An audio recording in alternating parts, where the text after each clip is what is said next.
portion encore ce matin au nom de Jésus-Christ. On s'assoit dans la paix du Seigneur. Josué chapitre 1, le verset 8, il dit que ce livre de la loi ne s'éloigne point de ta bouche, médite-le jour et nuit pour agir fidèlement, selon tout ce qui est écrit, car c'est alors que tu auras du succès dans tes entreprises, c'est alors que tu réussiras. Donc la vie de l'homme, le succès de l'homme dans tout ce que tu veux faire pour que ça réussisse, tu as besoin de comprendre, du moins tu as besoin de connaître ce qui est écrit dans cette parole. Papa nous a enseigné ce matin pour dire non, Dieu n'a pas dit à Josué de retenir seulement les paroles de ce verset, ou bien de connaître les paroles de ce verset, mais les paroles qui sont dans ce livre, c'est-à-dire la Bible. Alors que Dieu envoie toujours ses serviteurs pour nous enseigner sa parole, pour nous conduire dans l'intelligence et dans la sagesse. C'est pourquoi encore dans cette mi-journée, nous allons encore recevoir notre Père qui va encore venir nous donner la parole qu'il faut, la parole de sagesse, la parole qui va nous conduire à réussir tout ce que nous devons recevoir, ou du moins tout ce que nous devons posséder. C'est pourquoi toi et moi, ensemble, nous allons élever la voix. Nous allons recommander notre cœur à l'Éternel. Paul a prié pour son peuple, a dit, Seigneur, donne-leur un esprit de sagesse et de révélation afin de parvenir à la connaissance de ta parole. Donc c'est une manière de recevoir la parole de Dieu, de prier le Seigneur pour que nous ayons son esprit de sagesse et de révélation de sa parole.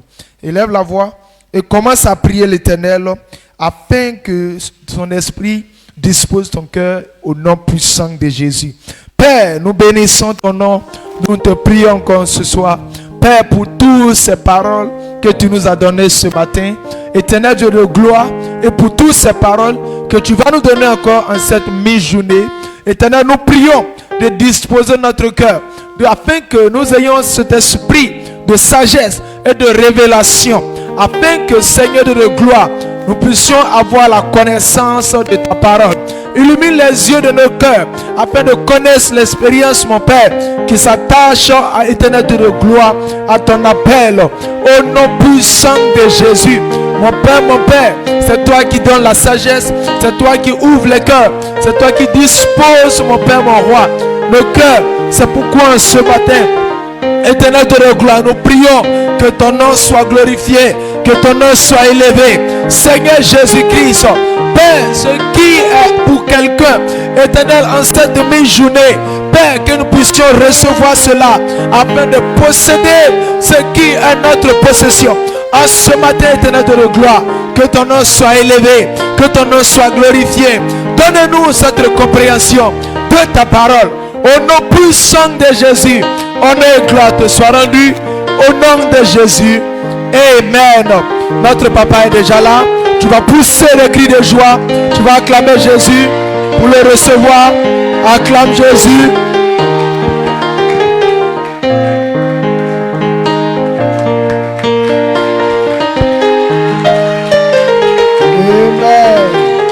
Amen.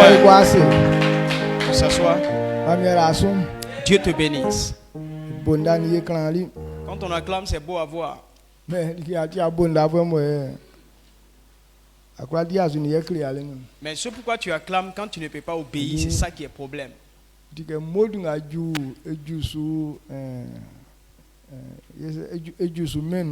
Et c'est comme la mode dans le monde. Il y a des modes, pas que forcément tout le monde s'intéresse à ça. Mais comme c'est la mode, alors il faut qu'on rentre dans la mode.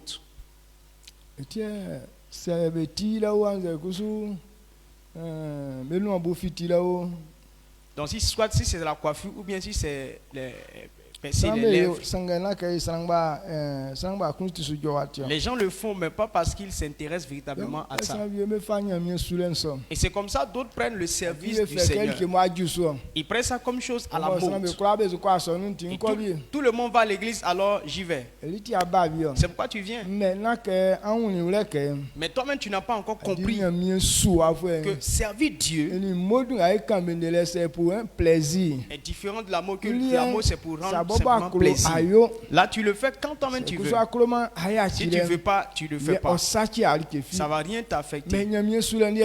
Mais le service de Dieu n'est pas comme ça. Le service de Dieu, c'est la vie de l'homme. Donc si tu ne le sais pas, c'est ta vie qui se gâte. Donc si tu le sais, et c'est ta vie qui va réussir. Donc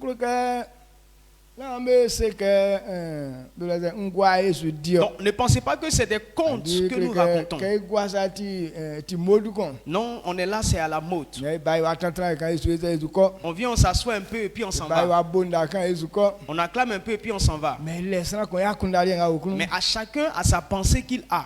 Donc si on reste sur ce niveau-là, tu ne pourras pas évoluer en aucune voie, dans aucune voie. La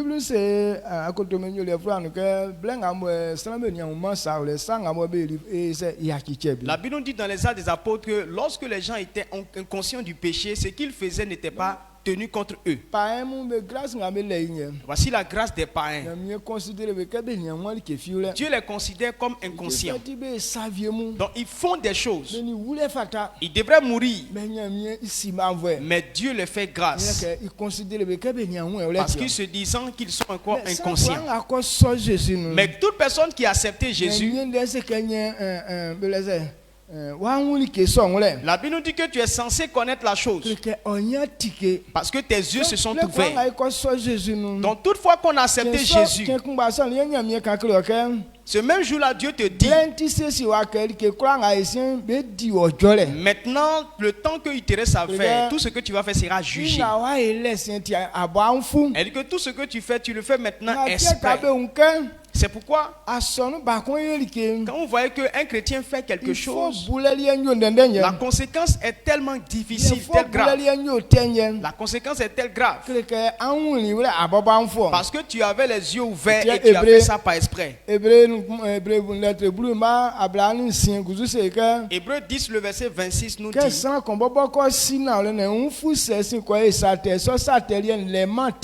lorsque quelqu'un connaît la vérité et se retourne encore dans le péché, il n'y a plus de sacrifice pour cela. Donc,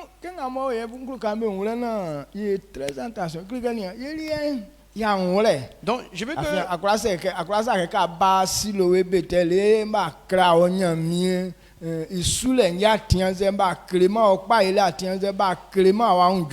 et c'est pourquoi je veux que toi et moi on fasse très attention, parce que tu es là ici il y a un peu longtemps et tu ne peux pas dire qu'on ne t'a pas montré le chemin du succès et le chemin de la mort. Est-ce que vous me suivez?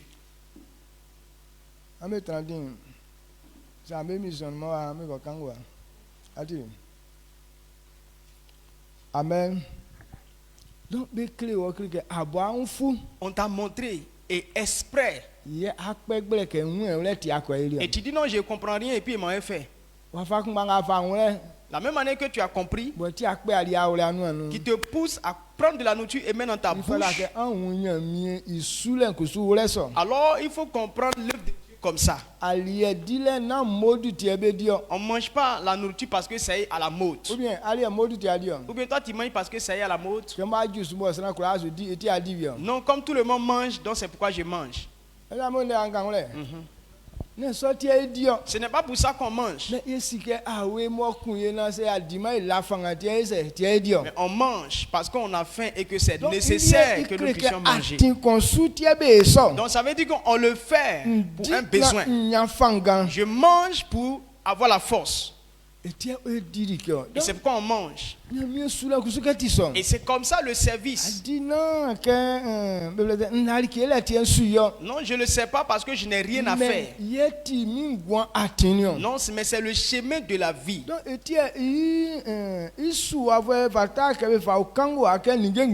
Donc servir Dieu ne doit pas être une chose qui est prise à la légère comme les autres choses.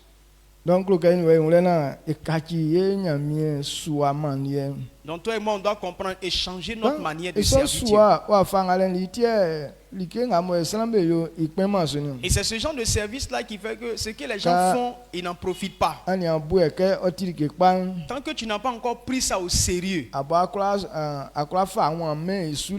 tu ne pourras pas te donner sincèrement à cela. Et tant que tu ne te donnes pas sincèrement, alors tu ne peux pas quitter les souffrances inutiles. Dieu ne nous a pas appelés pour nous détruire. Il nous a appelés pour nous rendre libres. Amen. Amen. Alors la liberté dépend de nous-mêmes. Et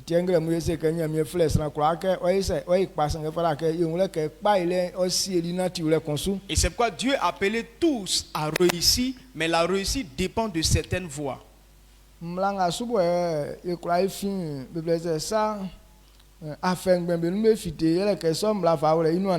Donc les lois qui peuvent nous permettre d'éviter la souffrance inutile, les a placées dans sa parole. Amen. Amen. Amen. Moi, le principe de la vie pour éviter la souffrance inutile.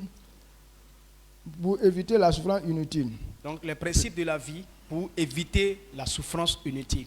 Et ce principe les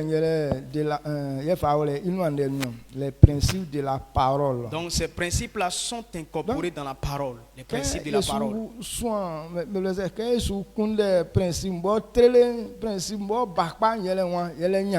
Lorsque nous parlons, nous voulons chercher les principes, c'est la parole de Dieu qu'on doit chercher. La parole de Dieu, c'est des lois que lorsque tu connais ça, tu peux réussir. Dieu lui-même, c'est lui-même, c'est la loi que quand tu as ça, alors tu réussis. Parce qu'il est le commencement de toute chose. Toute chose est fondée en Dieu. Il n'y a rien qui n'est pas fait par Dieu. C'est Dieu qui a tout créé. Et Dieu a confié ce qu'il a créé à l'homme. Donc tout ce qui ne respire pas, ou soit les êtres vivants qui ne sont pas intelligents comme l'homme, eux, ils ne commettent pas d'erreur. Mais l'erreur de l'homme a affecté toutes ces choses. Ils sont sous la garde de l'homme. Dans le péché de l'homme, les conséquences qui viennent, ça affecte en même temps son environnement. Donc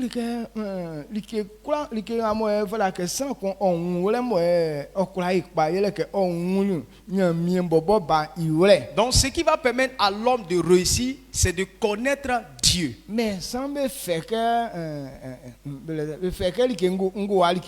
les gens prennent ça pour un passe-temps. Ils ne croient pas évidemment que cela peut se produire.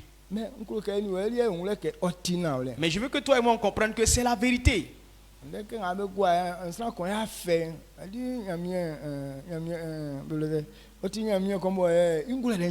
Aujourd'hui, voilà, nous avons un Dieu qui a une très grande sagesse.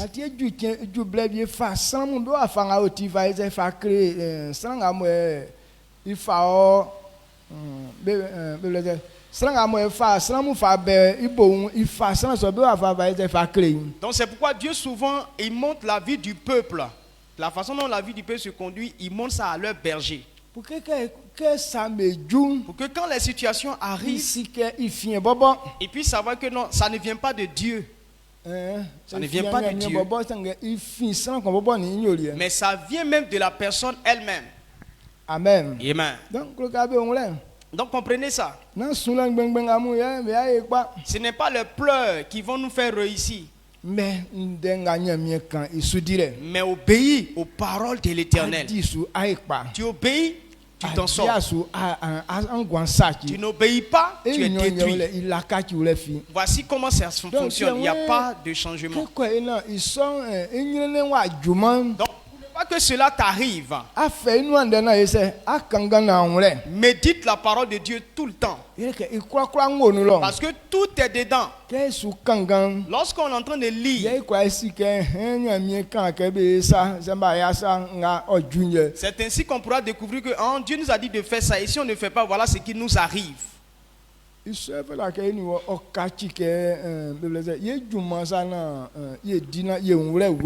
ce que toi et moi, on doit s'exercer dedans pour envoyer, pour qu'on puisse comprendre clairement. Du matin, on a lu Josué, on a lu Jean. Mais on va lire quoi? Dieu nous a tous appelés à réussir. Mais notre réussite est dans la parole de Dieu.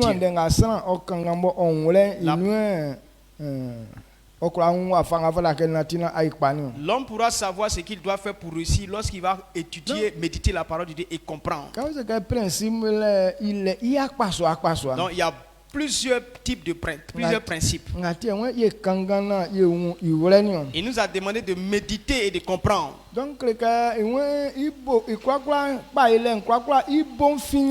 Parce que toute réussite, Dieu est la source de toute réussite. Toutes les réussites proviennent de Dieu. Lorsque tu consultes la parole de Dieu, Dieu a divisé la réussite en 3 parties. Et nous allons étudier ces 3 niveaux, ces 3 réussites.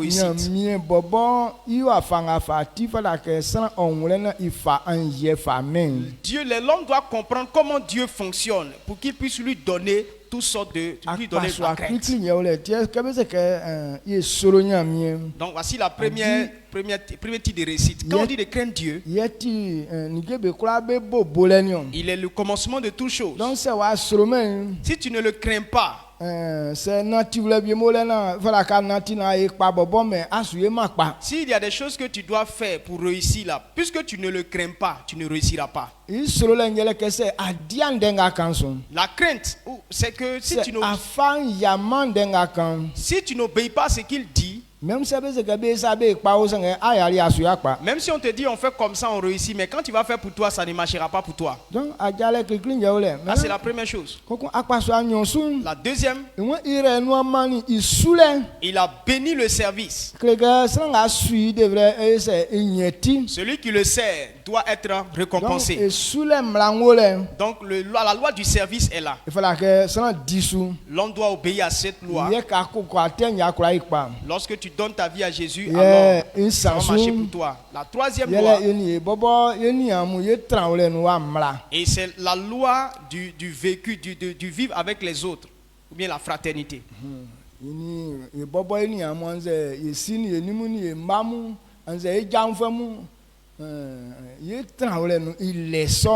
y a la loi qui nous permet de vivre en relation avec nos proches, nos frères et sœurs et amis.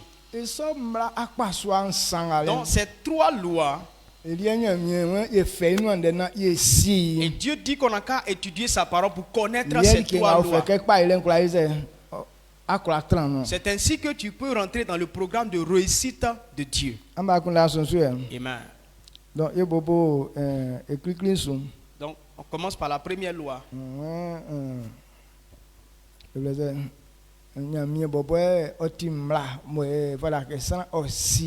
Donc il tous les fruits d'être Abraham, il a quand il Moïse.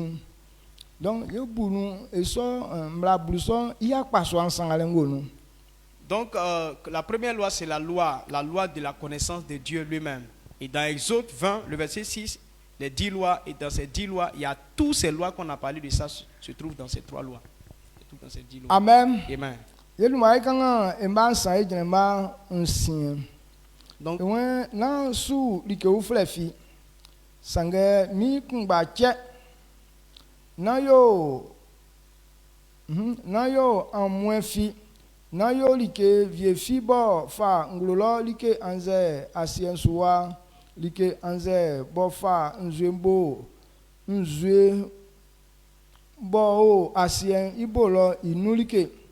na koto bebo na sube afin nti anangama onyamie ye nsi kura se sankun jaso miu ntu ifo ntu ini imamu be fo lele ofawuru I anuma be marie benu sangasran ngo strang nga be kro mi sranga be kro mi bo be fa mi ndem be sum nklo be lele fa uru be ma nklo be lele uru be anuma ni be marie benu lele fa ju akpaswa akbisu. Amen. Amen. Exode 20, le verset 3 à 6. Tu n'auras pas d'autre Dieu devant ma face. Tu ne te feras point d'image taillée, ni de représentation quelconque des choses qui sont en haut dans les cieux, qui sont en bas sur la terre et qui sont dans les eaux plus bas que la terre. Tu ne te prosterneras point devant elles et tu ne les serviras point. Car moi, l'Éternel, ton Dieu, je suis un Dieu jaloux, qui punit l'iniquité des pères sur les enfants jusqu'à la 3e et à la 4e génération de ceux qui me haïssent, et qui fait miséricorde jusqu'à 1000 générations à ceux qui m'aiment et qui gardent mes commandements. Amen. Dans ce qu'on a lu tout à l'heure, Dieu dit que c'est lui qui a créé toutes choses.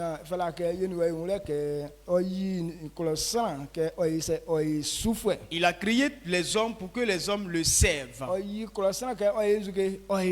Il a créé l'être humain pour le servir.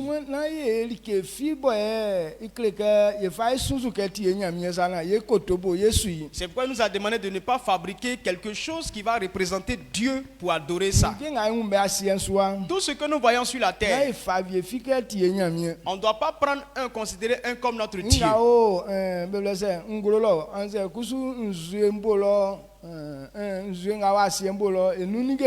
Ce qui est dans les cieux et ce qui est dans l'eau, pas que la terre, tout ce qui est dedans.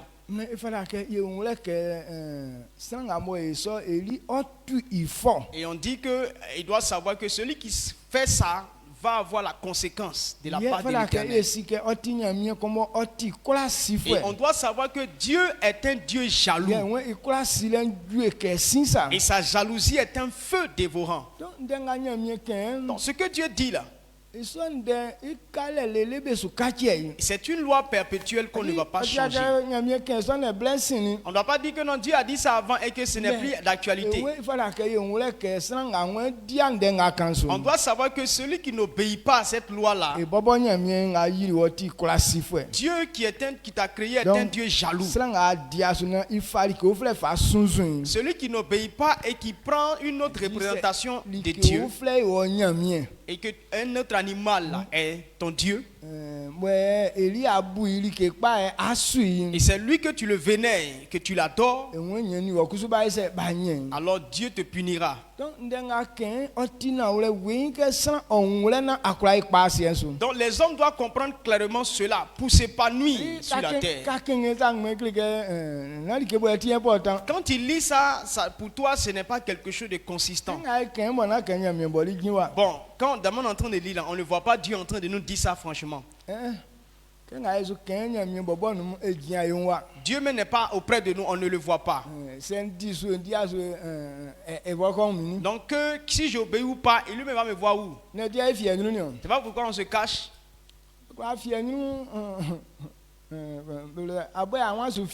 Donc tu peux te cacher. Toi-même, tu penses que tu te caches. Mais il n'y a rien de caché devant lui. On ne peut pas se cacher de lui aussi. Il sait tout. Il voit tout. Donc chaque jour, Dieu sait ce que tu fais. Maintenant, c'est pourquoi Dieu est redoutable. Pour les hommes, c'est-à-dire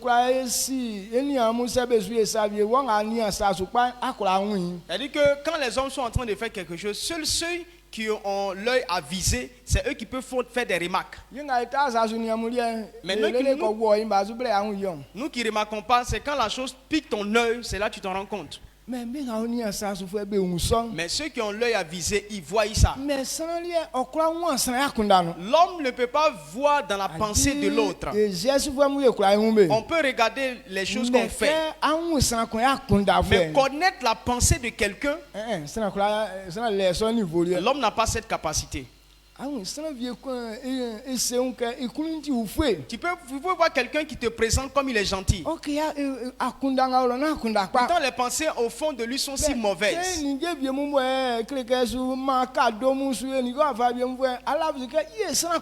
Donc quand il te fait certaines choses, il te donne des cadeaux, il te sourit, tu dis non, voici quelqu'un qui est bien.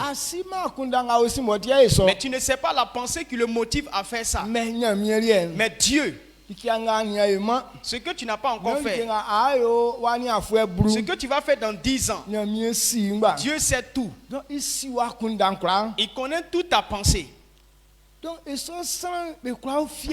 Quelqu'un comme ça, on ne peut pas se cacher de lui. Mais les gens pensent qu'il a dit ça comme ça. Et qu'il n'a pas la capacité d'exécuter tout ce qu'il a dit. Et qu'il n'a pas le courage de faire ça.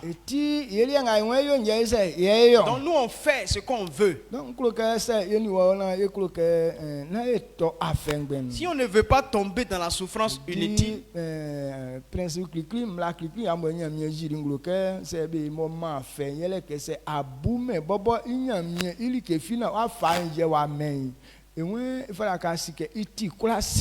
donc le premier principe que toi tu dois connaître, que Dieu est celui, le grand Dieu, celui qui t'a fait, et que tout ce qu'il dit là, ça va s'accomplir. Donc si tu ne l'obéis pas, tu auras la conséquence. Donc ce qu'il a dit, sa parole est puissante. C'est la parole qui est Dieu. Tel qu'il a parlé, on ne peut pas détourner ça. Si tu n'obéis pas à sa parole, il va te récompenser avec ça. Il va te punir. Il dit la punition ne va pas s'étendre sur toi seul. Toi, tes enfants et tes petits-enfants encore. Et c'est ce qu'on voit dans le monde. C'est pourquoi beaucoup de personnes disent que non, nous sommes frappés par la malédiction de nos parents. Le problème, c'est que le comportement que les ancêtres ont fait, c'est le même comportement que vous allez faire. Quand tu vis dans une maison, ce que les gens font là-bas, vous tous vous faites la même chose. Du coup, la conséquence, quand ça vient, ça va tomber vous tous sur vous. Il y a des gens qui n'ont pas encore eu enfant. Mais il a déjà pensé au péché qu'il va commettre avec son enfant. Quand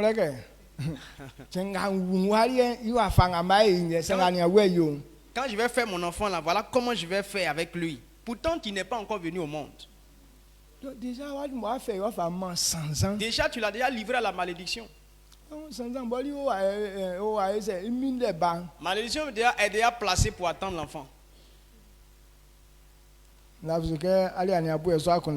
C'est ça. Donc,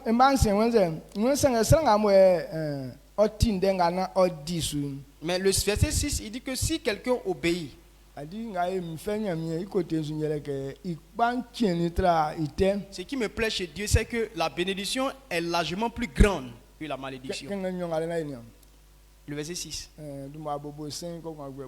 Le verset 5, Exode 20. Tu ne te prosterneras point devant elle et tu ne les serviras point, car moi, l'Éternel, ton Dieu, je suis un Dieu jaloux, qui punit l'iniquité des pères sur les enfants jusqu'à la 3e et la 4e génération de ceux qui me haïssent. Le verset 6. Troisième et 4e.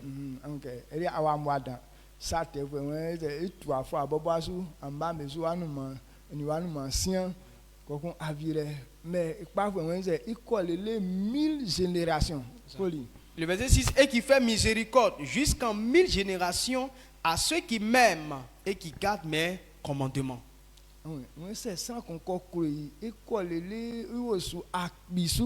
C'est ça. Celui qui aime. Celui qui obéit au commandement.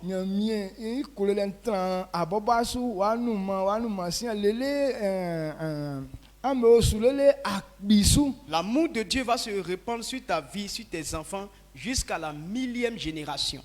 Donc l'amour de Dieu est immense. Mais les gens ne veulent pas expérimenter l'amour de Dieu. Et c'est pourquoi c'est sa colère qui nous frappe. Donc là, voici la vérité que je veux qu'on comprenne. La réussite commence par la crainte à l'Éternel. Si tu ne crains pas Dieu, quelle que soit ta réussite, tu ne réussiras pas. Amen.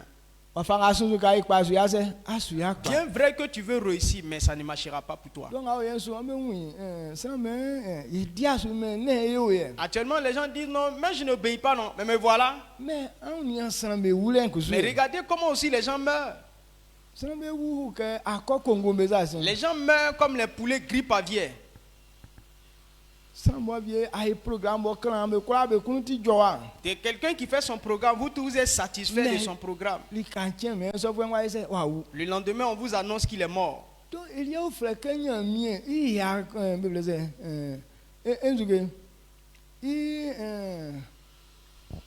C'est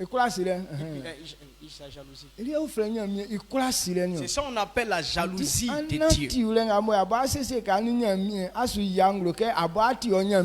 Donc la façon dont tu vis en sorte que tu écartes Dieu de ta vie, tu t'en fous des lois de Dieu. Donc voilà comment la conséquence frappe les gens.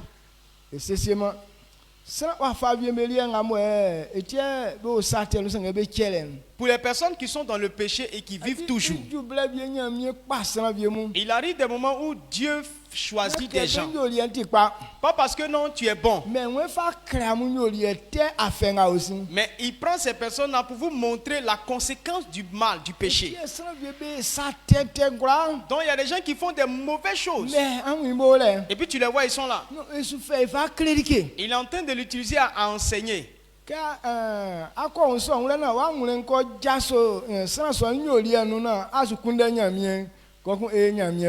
Donc lorsque véritablement tu as compris ce mauvais côté des choses et que tu décides d'abandonner ça, que tu cherches Dieu, alors ça plaît à Dieu. Donc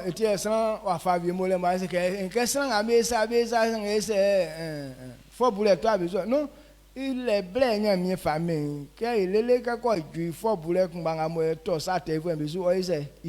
donc vous voyez des personnes qui durent dans le péché. On dit mais Dieu le laisse vivre. Non, Dieu le fait ça pour attendre. C'est un temps qu'il lui a donné. Dès que ce temps arrive et qu'il demeure toujours dans le péché, alors il va y passer.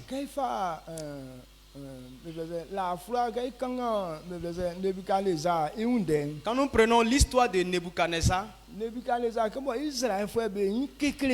à cause de la rébellion des Israélites, c'est pourquoi Dieu lui a donné le pouvoir d'aller corriger le peuple Israël. Et cet homme était très influent.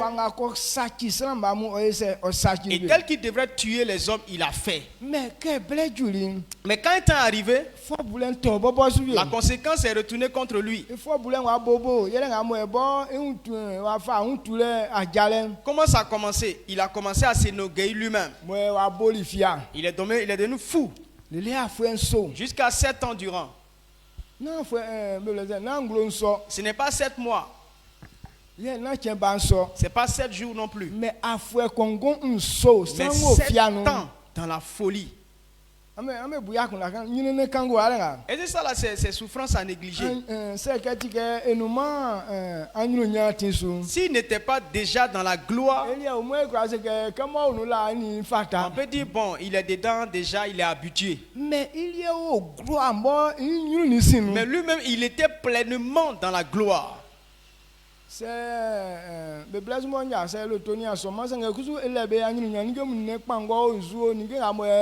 Donc à leur temps, comme il n'y avait pas de voiture, mais au moins il y avait des chars, il y avait en tout cas tous les montures qui pouvaient donner la gloire à un royaume là. Il avait toutes ces choses là. Des belles maisons, de la bonne nourriture. Parce que il était au-dessus de sa maison, c'est-à-dire qu'il avait des étages. Des immeubles. Il était carrément plongé dans la gloire.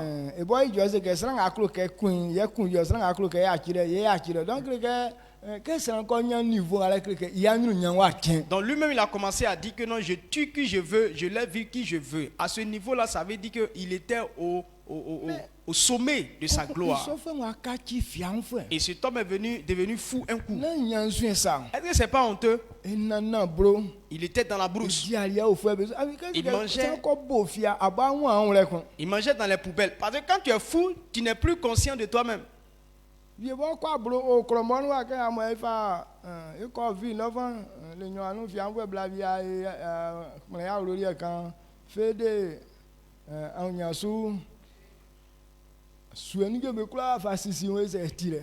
vous pouvez voir même, il peut ne pas forcément être dans la boue, il peut être dans la ville même. Dans ces 2 jours, il y a une folle qui a bâti sa maison au feu d'Aouniansou là. Elle a rassemblé toutes ses affaires, elle est là. Elle vit là.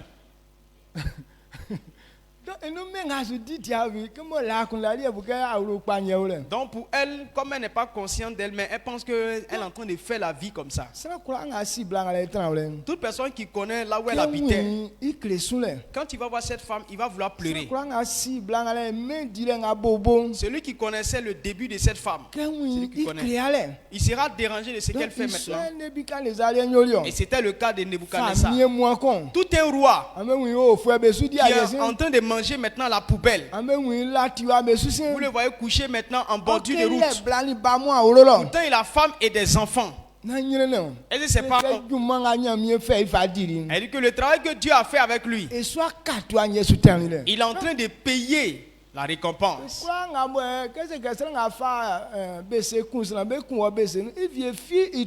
Il a dit dans sa loi que si tu tues par le paix, tu seras tué par le paix. Ça là, tu ne rateras pas ces choses. Il a souffert ainsi 7 ans. Jusqu'à ce qu'il redevienne normal. Qui a envoyé sa pensée? Il dit jusqu'à ce qu'il s'en rende compte. Mais qui lui a permis qu'il soit conscient? C'est Dieu. Pour lui donner encore un peu de temps, une deuxième chance. Et donc c'est avec ça qu'il a pu faire terminer sa royauté. Mais quand il dit que si tu fais, ça ne va pas rester sur toi seul.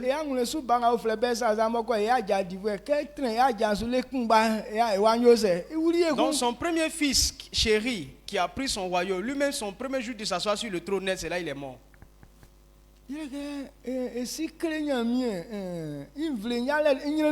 Parce que son papa a tourmenté le peuple de Dieu.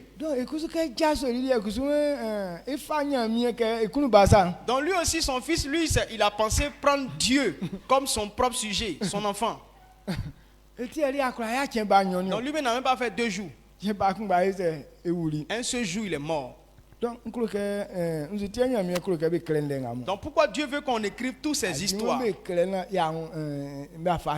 Pour que nous, on soit éduqués à partir de ça. Quand tu lis et que tu comprends, il faut savoir que si tu empruntes ces mêmes voies, ces mêmes malheurs vont t'arriver. Amen.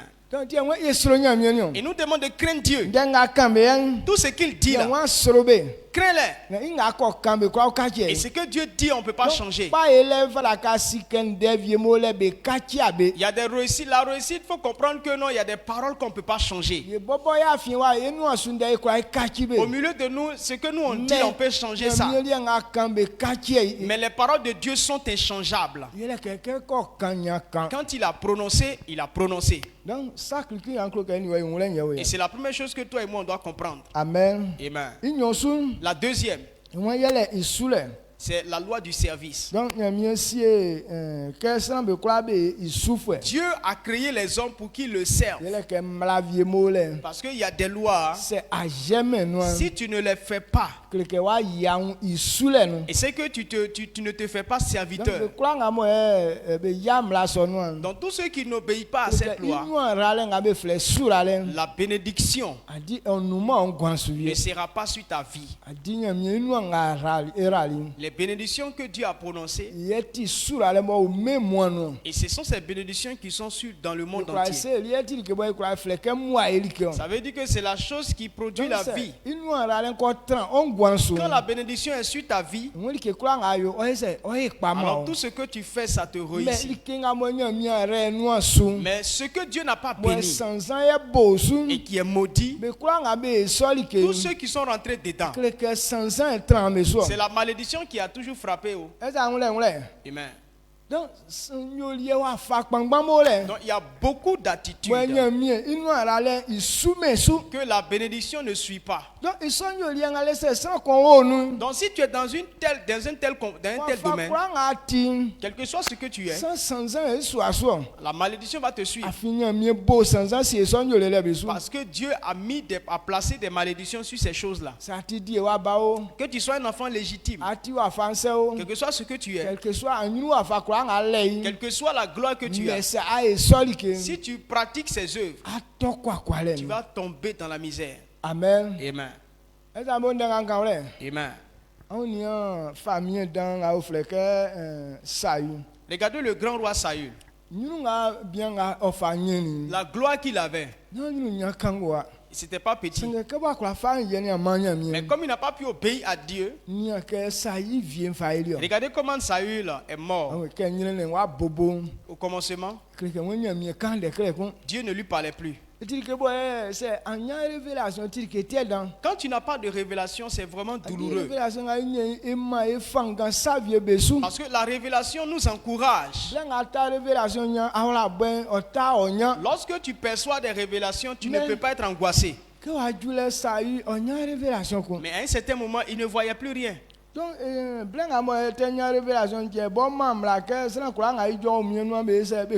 lorsqu'il avait encore la révélation, il a donné cette loi que toute personne qui consulte un devin doit mourir. Donc, ils ont tué d'abord tous les devins du pays et c'est seulement une seule qui s'est cachée, qui n'a pas pu être tuée. Maintenant, quand il avait besoin de consultation,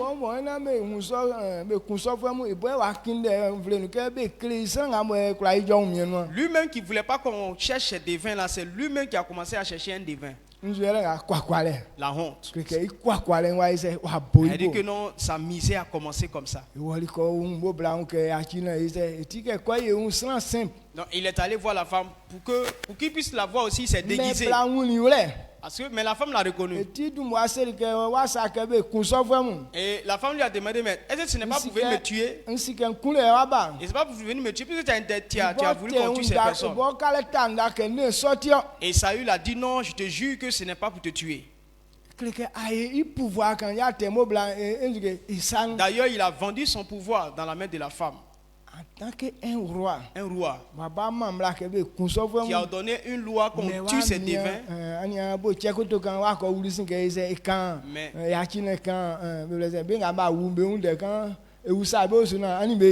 Donc tu es obligé de porter ton petit caleçon pour aller te présenter devant cette femme pour qu'elle puisse consulter les morts pour toi.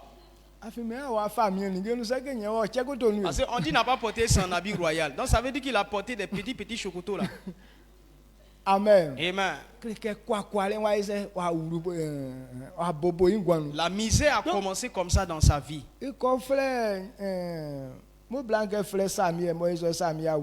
Et entre-temps, Samuel, le prophète Samuel était mort et il a demandé à ce qu'il puisse consulter le prophète Samuel. Il dit, il faut appeler Samuel, je vais lui demander des choses. Parce que Dieu ne lui dit rien. Aussi, il n'y a aucun prophète qui est là qui peut consulter Dieu pour lui. Or, il s'en va combattre le camp ennemi. Comment il va faire pour avoir la victoire? Donc Dieu doit dire quelque chose. Il allait demander à Samuel, à son cadavre, à ça. Samuel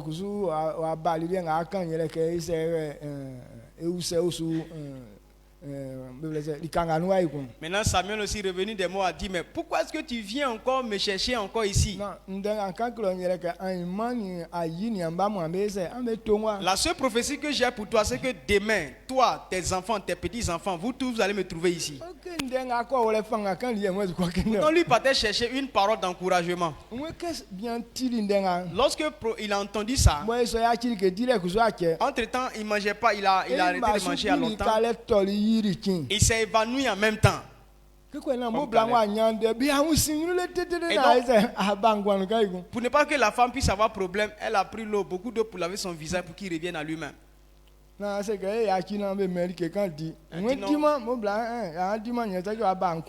dit non, pardon.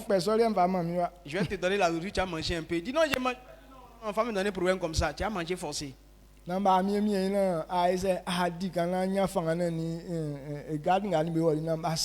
on l'a poussé à manger un peu, il a eu la force et il est reparti avec ses soldats.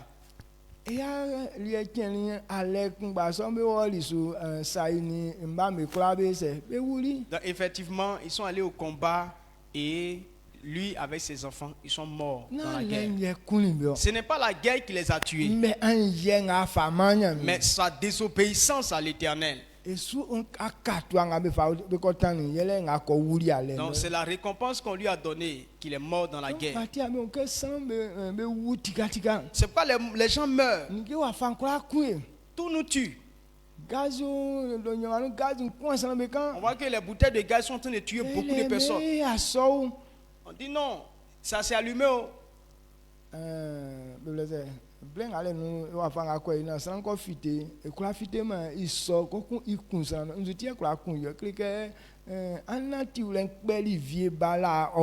Donc vous voyez que le feu s'enflamme et on voit que les gens qui sont là-bas ne peuvent pas sortir et le feu va quand te brûler. Pourquoi est-ce que ça t'a brûlé? Ce n'est pas le feu qui a commencé à te... Mais cette condamnation est venue à partir de ce que tu as fait.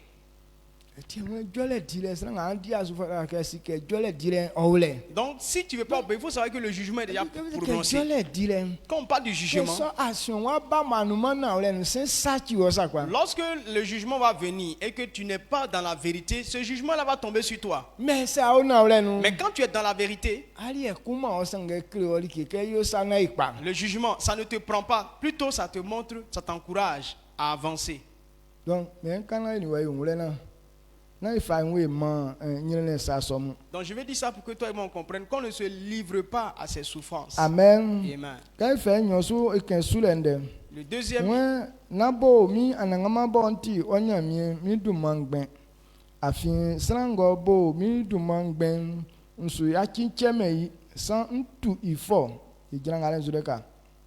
le verset 7. Le verset 7. Tu ne prendras point le nom de l'Éternel ton Dieu en vain. Car l'Éternel ne laissera point impuni celui qui prendra son nom en vain. Amen. Donc si tu mentionnes son nom en vain, il va te... Donc voici la première chose dans le service. Lorsque quelqu'un se pose la question, dit non, qu'est-ce que Dieu a fait pour moi? Donc tous ceux qui disent ces gens de paroles-là seront frappés par le feu de Dieu. Si tu ne sais pas que c'est Dieu qui maintient ta vie, c'est pourquoi la mort règne. Amen. Non, nous on est ici. Pourquoi on retourne dans l'impudicité? Pourquoi on retourne dans les désordres? Il y a des gens qui sont dans l'église qui n'ont pas encore connu les actions de Dieu pour eux. Ils disent non, je vais aller dans le monde pour aller avoir la paix là-bas.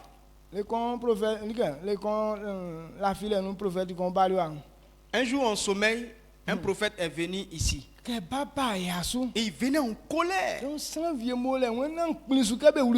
Et il y a des personnes, il dit qu'il ne faut pas y accepter qu'ils rentrent dans son œuvre. Parce qu'il est fatigué d'eux. Amen. Amen. Ils sont ici. Ils ne sont pas ailleurs. Ils sont ici. Donc on croit que na tient confiance nous affité ou bien c'est fion nous affité so que nous en to côté c'est patanya. Donc déjà si tu as déjà dit ça, quand je vais finir de parler, demande pardon à Dieu. Quand les gens ne comprennent pas la parole de Dieu, ils plaisantent avec leur vie. Qu'est-ce que Dieu a fait pour moi?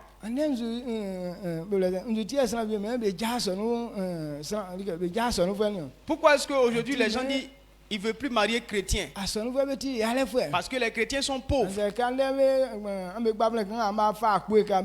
Ou bien vous les jeunes qui disent vous allez servir Dieu là.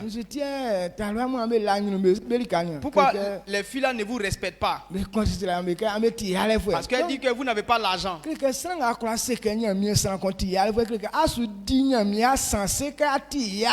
Quand tu entends de dire à un serviteur de Dieu qu'il est pauvre là, tu entends de dire à Dieu que Dieu est pauvre de façon indirecte. Donc quand tu mets ta main dans la coupe de Dieu, il ne va pas te louper. Il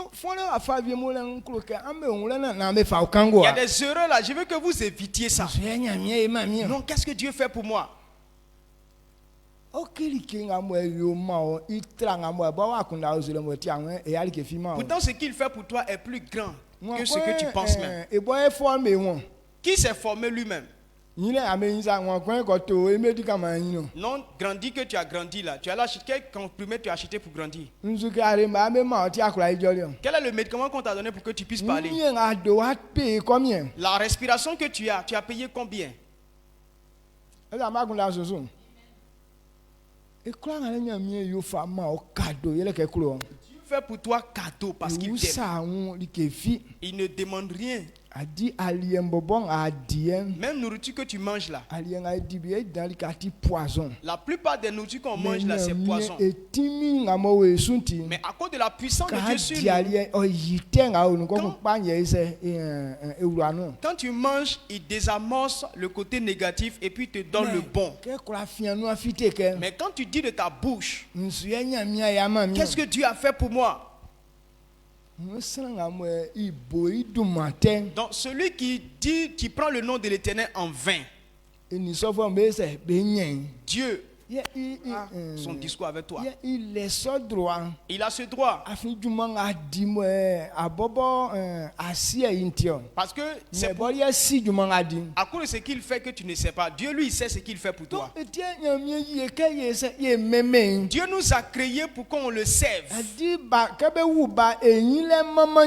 Un enfant quand il grandit ça plaît à Dieu.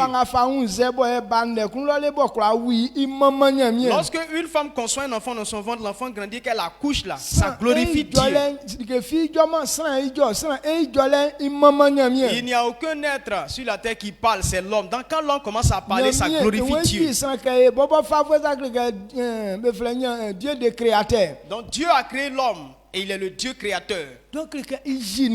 Il a créé les choses. Il donne cette même connaissance aux hommes. C'est pourquoi les hommes aussi sont des créateurs. Quand en créant, il glorifie Dieu. Dieu a dit ça. Quand ils le font, ça le glorifie. Mais quand tu dis de ta bouche, qu'est-ce que Dieu a fait pour moi? Alors Dieu sera contre toi.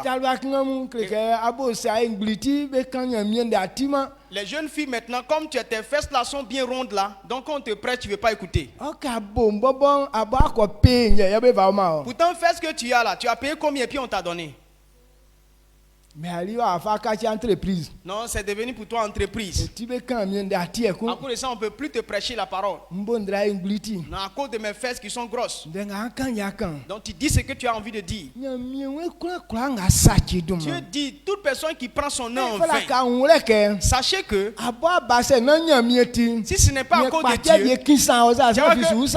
une maladie va te tordre comme ça et personne ne va te draguer. Donc si tous tes membres sont au complet là, rends grâce à Dieu.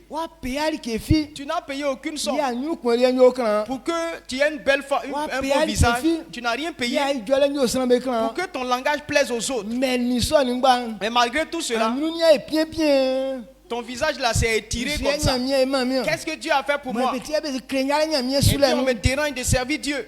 Vas-y, va faire ta vie. Tu vas rencontrer cette parole. Amen. Amen.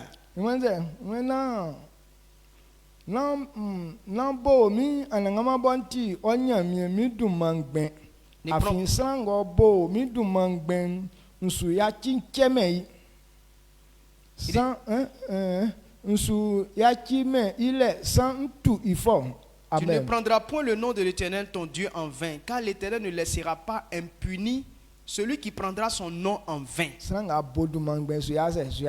qui prend le nom de l'Éternel en vain ne sera pas impuni.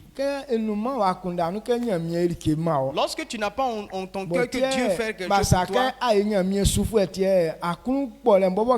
et parce qu'on t'a dit c'est l'Éternel, ton cœur, la boule est grosse comme ça, Dieu ne te laissera pas impuni. Parce que tu es en train de méprendre son nom. Et ces personnes-là qui gâtent l'église, ils se mettent d'accord avec le diable pour faire tomber l'église. Tu es devenu un agent du diable. On t'envoie dans l'église, donc toi tu ne sais pas que Dieu fait les choses. Et c'est toi qui corromps la pensée des gens. Et durant, la personne va dans une église et après va ailleurs pour dire aux autres que où est-ce quitter là-bas, il n'y a rien là-bas. Non, annoncez ça. Il dit, vous ne serez pas impunis. Il y a des gens, quand ils pensent à ça, tu n'as même pas encore parlé. Mais regarde comment la souffrance a commencé dans ta vie. Les pensées que nous avons, nous commençons à supporter. Quand ta pensée n'est pas bonne, tu vois que la colère de Dieu est toujours sur toi. Donc si tu ne veux pas tomber dans la souffrance inutile, il faut connaître la loi du service. La loi du service, c'est qu'on ne prend pas le nom de l'Éternel en vain. On ne dit pas que Dieu peut rien faire. On ne dit pas que Dieu n'a rien fait pour moi. Mais on l'adore. Dieu n'est pas obligé de faire des choses pour toi.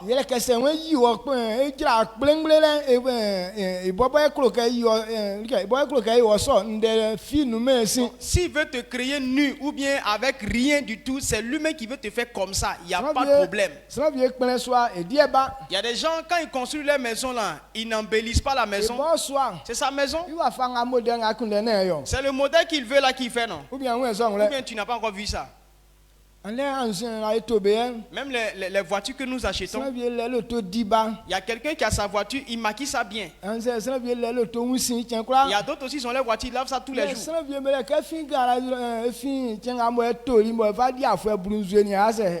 Il y a des gens, depuis le premier jour où il a acheté, ça fait 10 ans. Même l'eau ne l'a pas, même plus, même ne touche pas ça. Même plus, même ne touche pas pour dire non, ils vont le laver. C'est pour lui. C'est ce qu'il aime. Il aime la saleté. Regardez même le corps de l'homme. Il y a des gens qui se lavent par année. C'est son corps. S'il sent, il aime odeur là. C'est Dieu qui t'a fait. Quand tu lui as demandé là, qu'est-ce qu'il voulait faire de toi? Le modèle qu'il voulait faire avec toi, est-ce que tu lui as demandé si tu as dit ça? Maintenant tu n'as pas demandé, pourquoi tu te plains? La condition qu'il veut te donner, c'est ça qu'il t'a donné. La seule chose que tu as à faire, c'est de l'adorer. Quand tu es en train de glorifier le nom du Seigneur,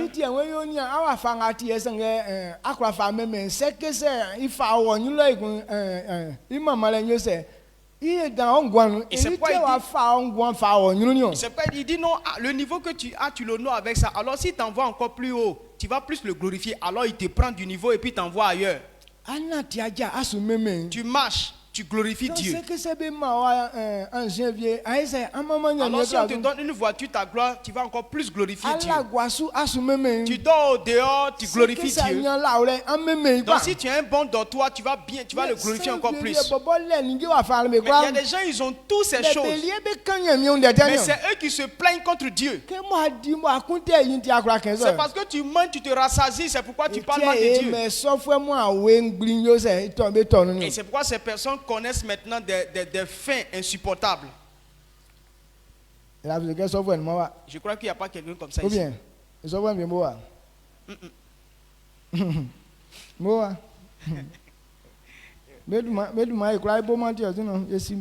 Ils sont là. On ne peut pas mentionner leurs noms, mais on les connaît. Amen. Non, avant un prophète bien, on va dire ça, tu vas écrire. Parce que tel que le prophète est venu en colère, il a parlé, il était très en colère et il m'a montré clairement au visage. Je vous connais. Kaifa mama twen ma ora pen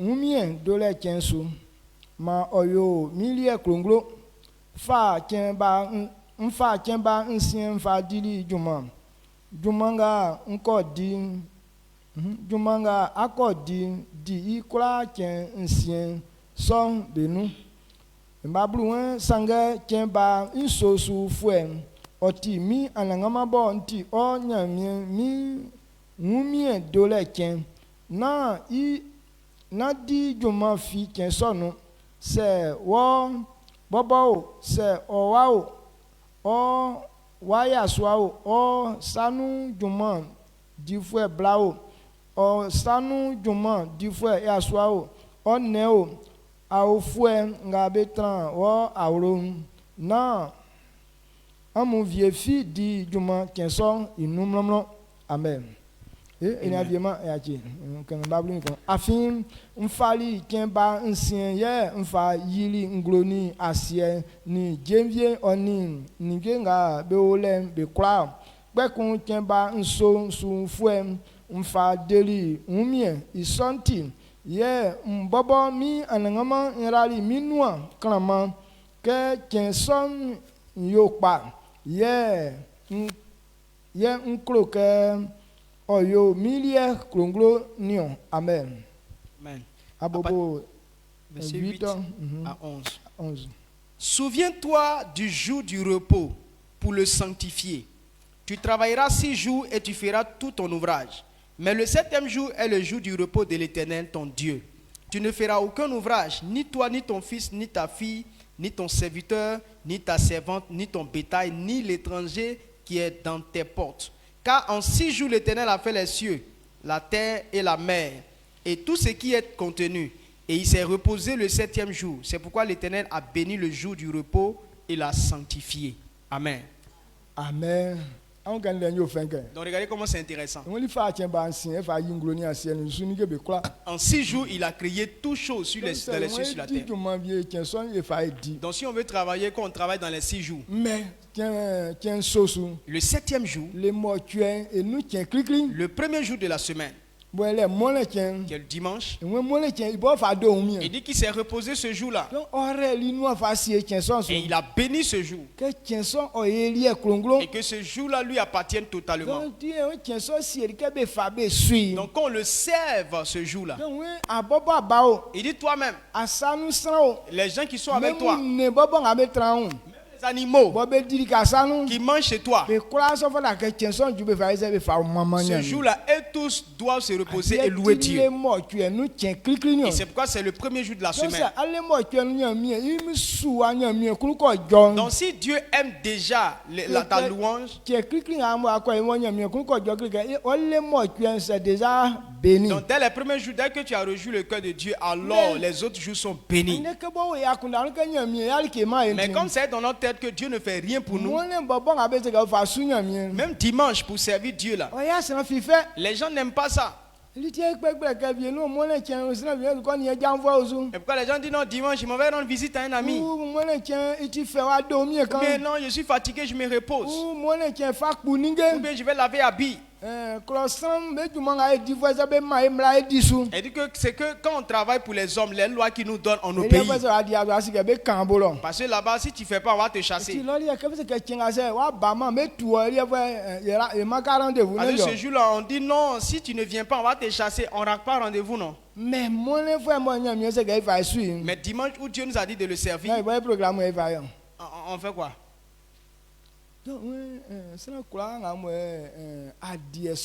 Donc si tu n'obéis pas à cette parole,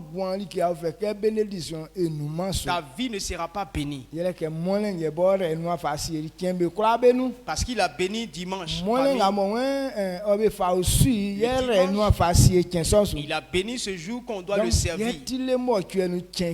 C'est le premier jour de la semaine. Et quelqu'un ne doit pas rater cette bénédiction.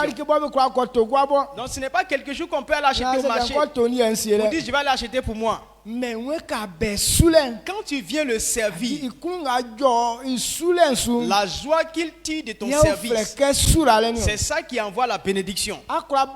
Tu peux venir à l'église, mais la façon dont tu es venu, qui a provoqué Dieu, aucune bénédiction ne va te suivre. Et il faut faire quelque chose qu'il sera content. C'est pourquoi si c'est chanter, chante avec ton cœur. Si c'est danser, danse avec ton cœur. Si c'est un service que tu veux rendre, quel que soit ce que tu fais, fais-le de tout ton cœur. Que ça donne de la joie à Dieu. Et toute ta semaine sera bénie. Si c'est un accident que tu devrais faire, tu n'auras plus d'accident. Si tu devrais tomber malade, tu ne tomberas pas malade. Si c'est nourriture qui doit te manquer, ça ne te manquera pas. Il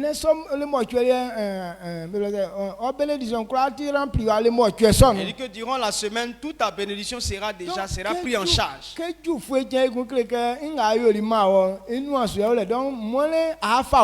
Donc le samedi, c'est la fin de la bénédiction de Dieu. Alors dimanche, tu vas renouveler la bénédiction. Parce que si c'est une chose qu'on reçoit en même temps pour toujours, il va dire bon, faites ça une bonne fois et ne faites plus. Il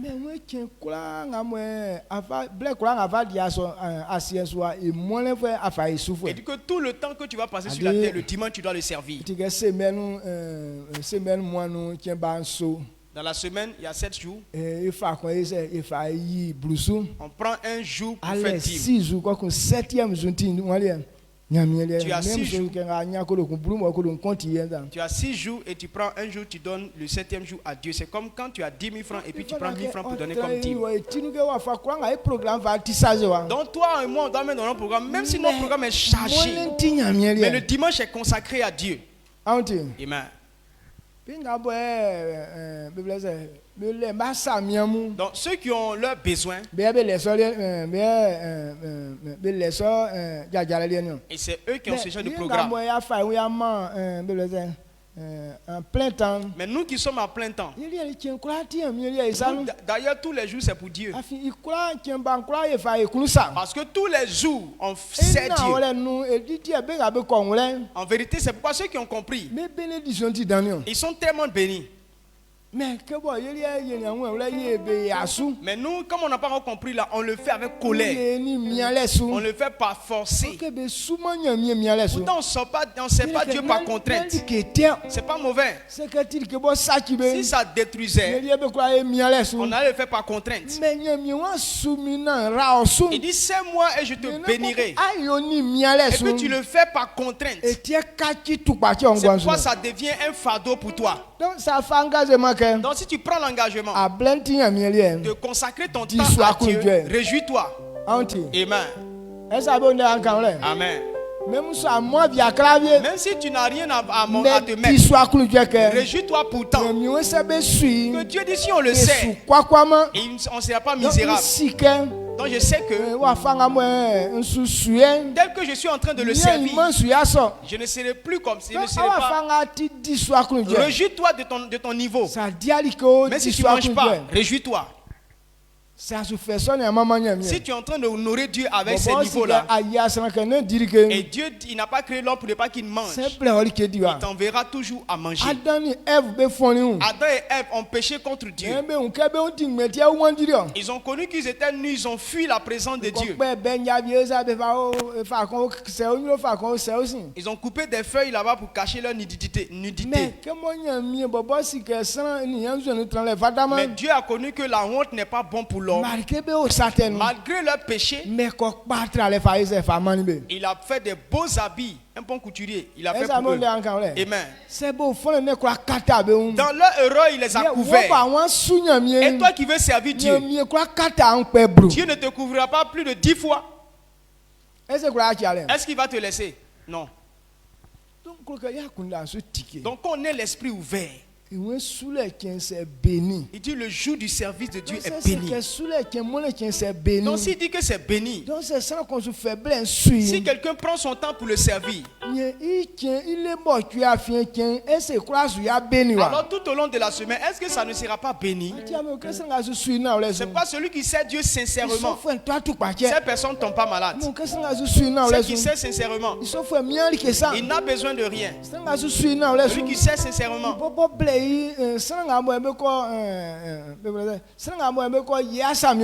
tous ceux qui vont combler ton besoin, Dieu t'envoie ces personnes. Abraham avait jusqu'à 300 soldats. Est-ce qu'il les payait? Il ne les payait pas. Eux tous venaient le servir parce que Dieu les a envoyés pour venir combler les besoins de son serviteur. Quand tu sais Dieu, voilà comment ta vie est bénie. Amen. Amen.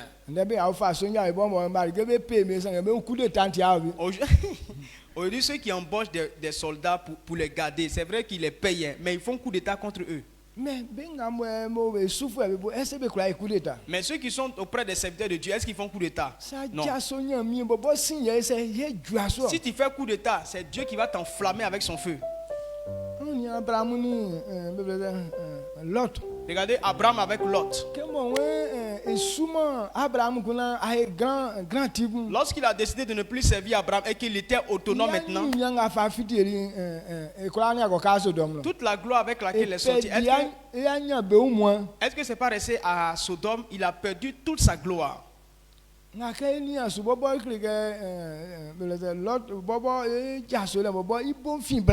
Donc quand on remarque même, on voit que non, le fait que Lot se rebelle, ça provient de la femme. C'est pourquoi la Bible dit que non, quand tu as une bonne femme, tu as le bonheur.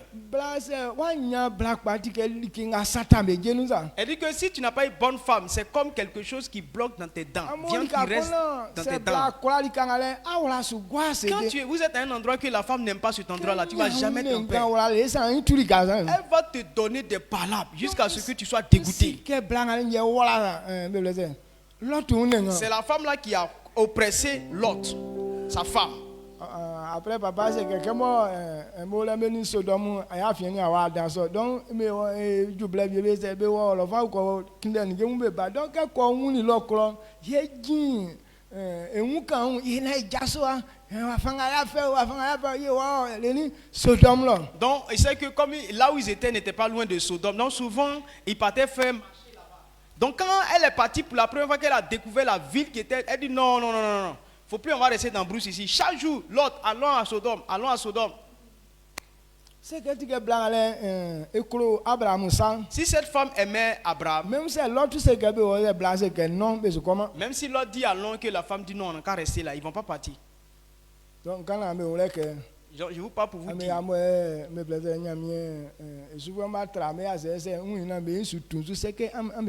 Donc vous, les filles qui avez fiancé les garçons ici là, si ils voient qu'ils commencent à être dégoûtés d'ici là, ils vont savoir que c'est vous qui faites le faux travail en bas. Amen. Amen. Là c'est direct. Donc la femme de Lot l'oppressait. C'est pourquoi il s'est séparé d'avec son père. Donc étant à Sodome, et que les anges sont venus pour qu'ils puissent quitter à Sodome, comme la femme voulait là-bas, elle dit elle ne va pas aussi.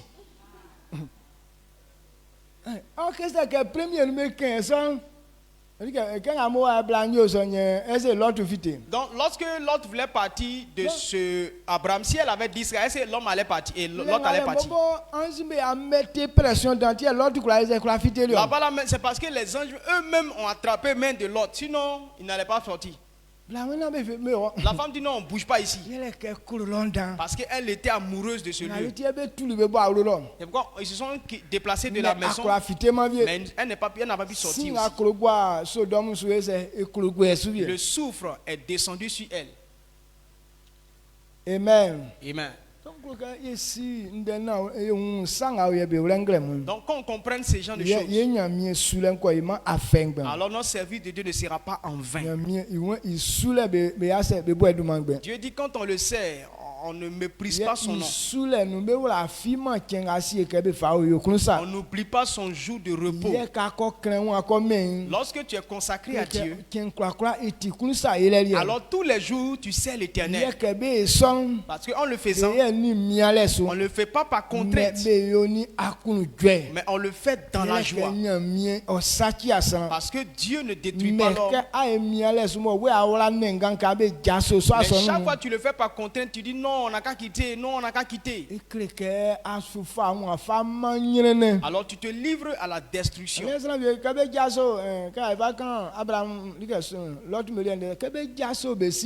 Il y a des gens, comme tel qu'on a parlé de l'autre, quand ils quittent leurs parents et qu'ils ne sont pas partis en paix, qu'est-ce qu'ils ont eu?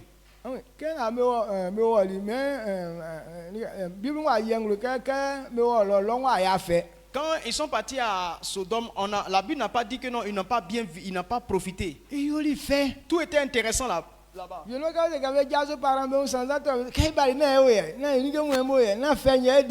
Donc quand ils sont partis, ils vont dire mais on dit qu'on quitte, il y a malédiction, mais on est venu, voilà, nos affaires prospèrent, on est en paix, on est dans le bonheur, non? Mais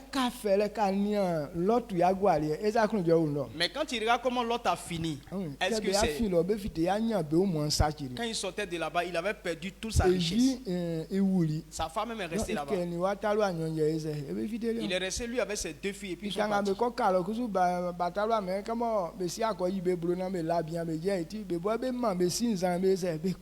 Donc là où ils sont partis aussi, comme là aussi il n'y a pas d'homme là-bas, il dit bon c'est leur papa qui les a mis dans cette condition, donc ils ont saoulé leur papa et puis ils ont violé leur papa. Donc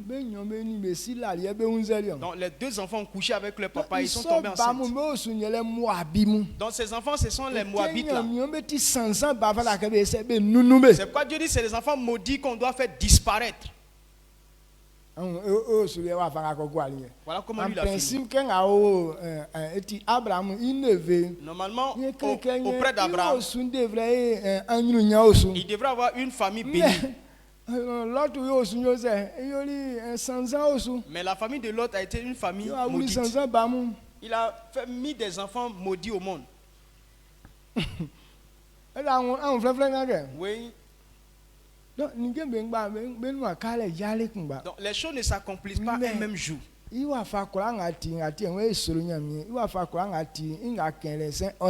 doit craindre Dieu. Pourquoi? Parce que tout ce qu'il a dit là, ça va se réaliser. Et ces personnes, Dieu a supprimé leur nom. Donc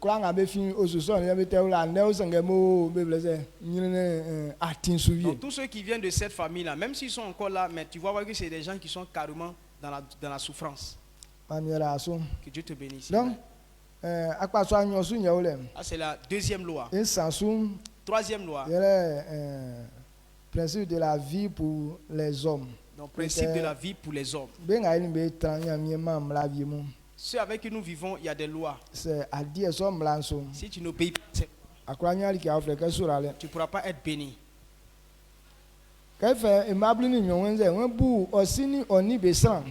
Ke oyona ongwanya manwayo tenden menganu ni mi anangama nyamie oyache ongwanya mawa yotende menga mi anangama nya mi mfama ni woye nunti ema blinisan na kunsa blinina na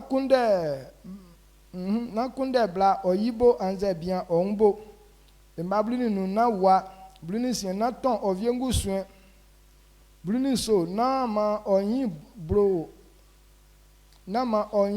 bro oviengu likesu Iswao, iyo, isanu juma difwe blao, isanu juma difwe aswao, inanyo, iafrumo, nama, oni bro, viefi sous amen. Amen. Le verset 12 à 17. Honore ton père et ta mère, afin que tes jours se prolongent dans le pays que l'Éternel ton Dieu te donne. Tu ne tueras point, tu ne commettras point d'adultère, tu ne déroberas point. Tu ne porteras point de faux témoignages contre ton prochain. Tu ne convoiteras point la maison de ton prochain. Tu ne convoiteras point la femme de ton prochain, ni son serviteur, ni sa servante, ni son bœuf, ni son âne, ni aucune chose qui appartienne à ton prochain. Amen. Donc voici la loi qui régit entre nous. Tu peux faire les deux pour Dieu là. Mais si tu laisses pour l'homme, on ne marchera pas. Amen. Lorsque Dieu veut nous bénir, il passe par les hommes pour nous bénir.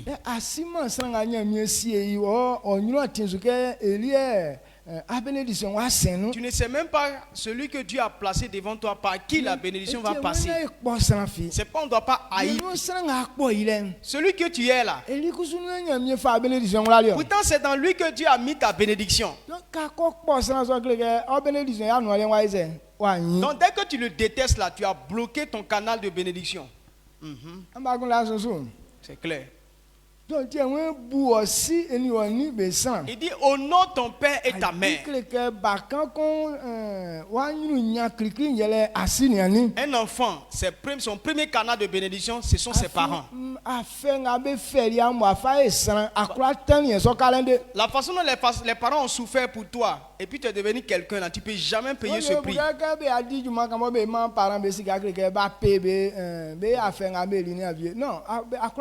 Les gens pensent que non, quand tu travailles et que tu commences à donner de l'argent à tes parents, c'est que tu es capable de rembourser tout ce qu'ils ont fait pour toi. Non, tu ne peux pas.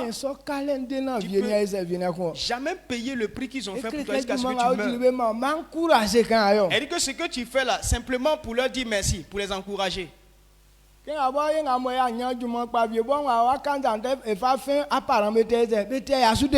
ceux même qui n'ont pas eu de travail, mais jusqu'à ce que tes babes là deviennent blanches, papa continue de dépenser pour toi.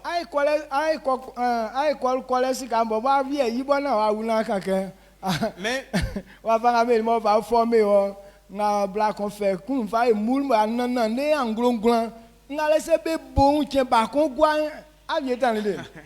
donc même scolarité même qu'ils ont payé pour toi jusqu'à ce que tu arrives là, tu n'es même pas capable de payer. Pour dire non, là où on t'a supporté dans la maison familiale et dans le ventre de ta maman que tu as dormi, si on veut payer un jour de ça là, est-ce qu'on peut te donner un prix comme ça que tu peux payer?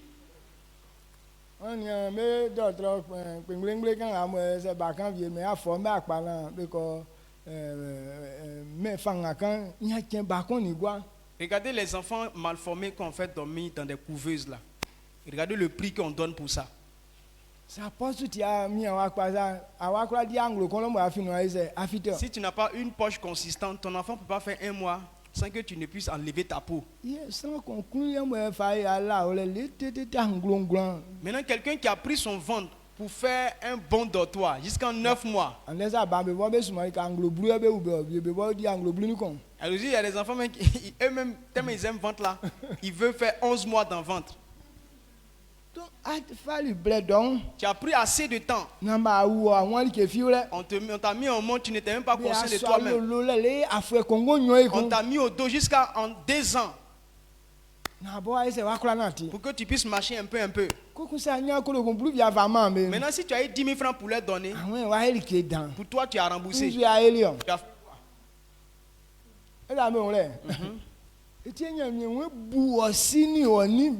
C'est pourquoi Dieu dit honore ton père et ta mère. Honore-les. Il faut toujours les apprécier. Même si tu n'as rien pour leur donner, mais apprécie-les. Ils ne sont pas mauvais pour toi. C'est pourquoi tu ne dois pas lever le ton contre eux. Quand tu le fais, c'est une abomination. Tu ne vas pas durer. C'est pourquoi on meurt vite.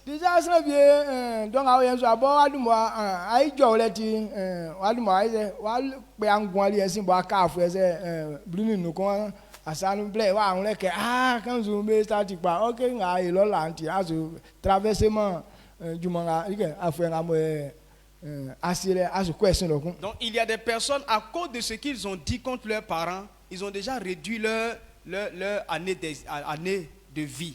Donc au point où tu ne sais même pas que l'année même dans laquelle on est là, tu ne vas même pas traverser pour que tu puisses mourir. Donc comprenez cela en sorte que quand tu dors, dis merci à Dieu. Quand tu te réveilles, dis merci à Dieu.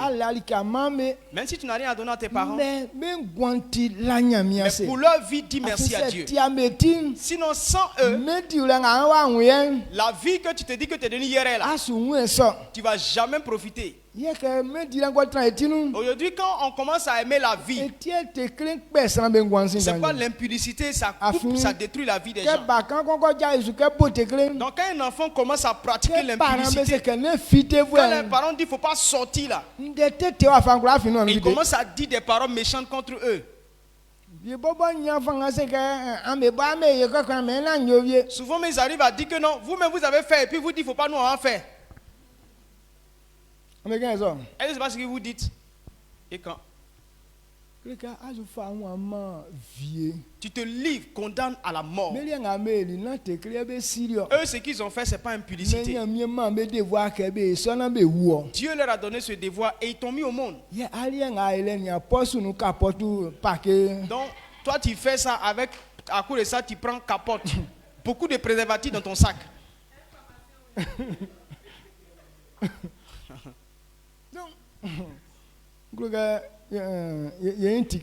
Je veux que nos yeux s'ouvrent. Amen. Honore ton père et ta mère. Donc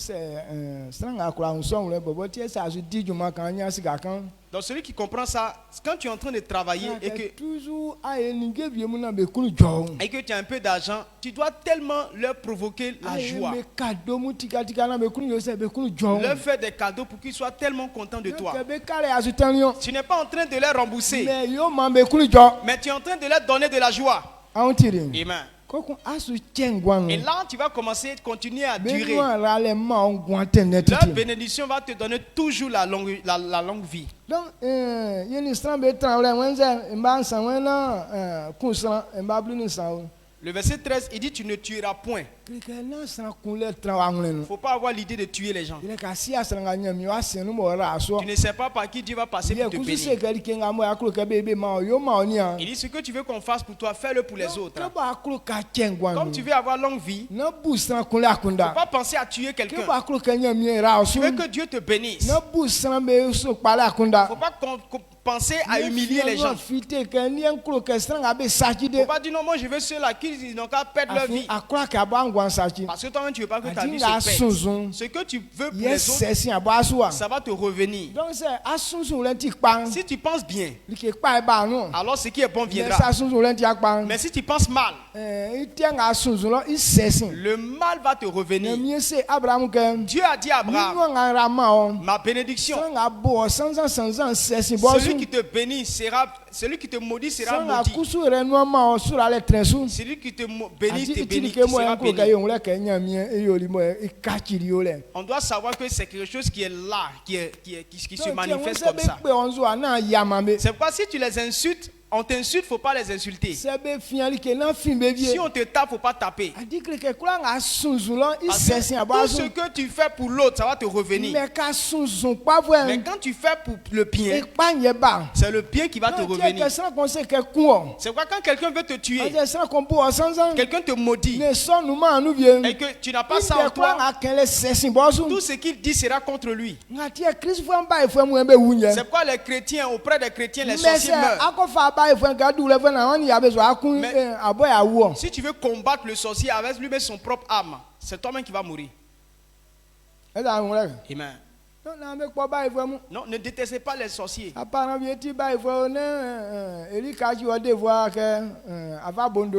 Donc si ton parent est sorcier, il ne faut pas prendre ça pour faire annonce. Mais sache que c'est lui, c'est la personne qui t'a mis au monde. Donc ce que tu peux faire, tu fais ça pour la personne. Donc, toute son incantation que la personne va faire spirituellement, ça va retourner contre lui. Mais les gens ne connaissent pas ce secret. C'est pourquoi les sorciers continuent de tuer les chrétiens. Tous ceux qui sont levés contre les sorciers, eux tous se sont livrés à la mort. Donc, quelle est la force que tu as pour pouvoir combattre un sorcier? Mais c'est Dieu qui combat pour nous. Donc c'est Dieu qui veut combattre pour toi, qui dit non, obéis à ma loi. Amen. Amen. Dis de ne pas voler, tu ne voleras point.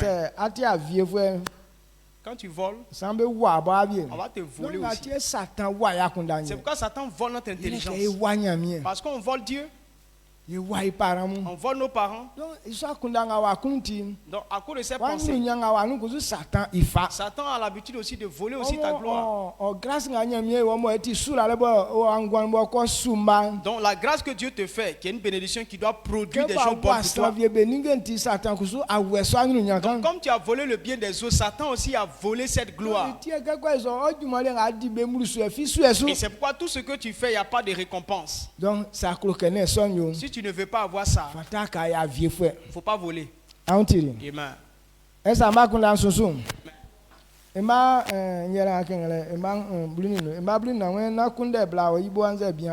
Le verset 14, tu ne commettras point d'adultère. Donc,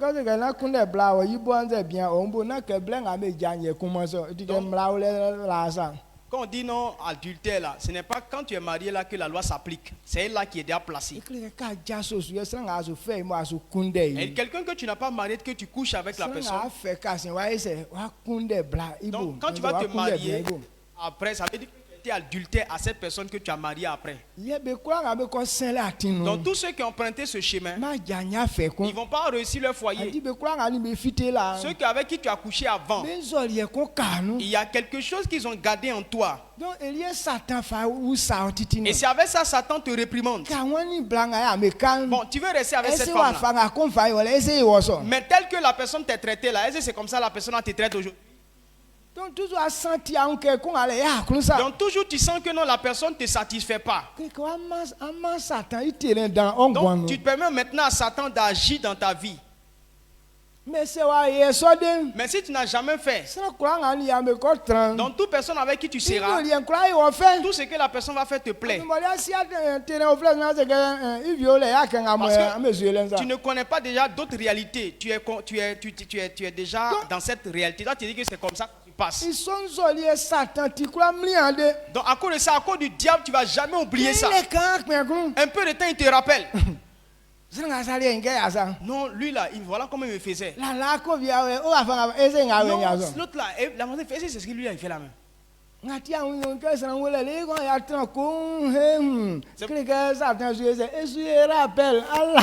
Donc c'est pourquoi tu vois la personne assise là et quand il fait Satan est en train de te rappeler ton ancien feu. On dit de me marier, je vais connaître un peu la joie. Celui que j'ai pris là, je ne profite pas. Comment tu peux savoir? Comment tu peux dire non, je ne profite pas à cause de ton ancien terrain?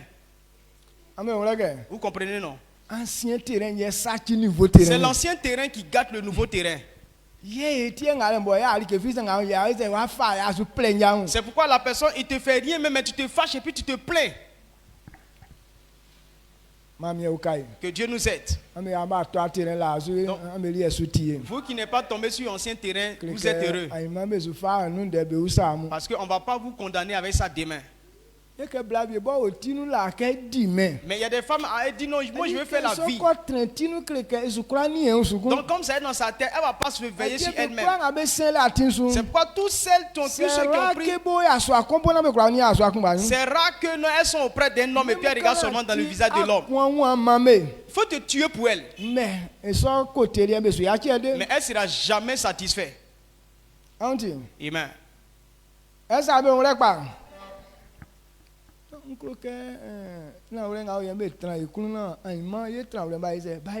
Donc je veux que cette vérité-là soit dans nous pour que notre demain soit heureux.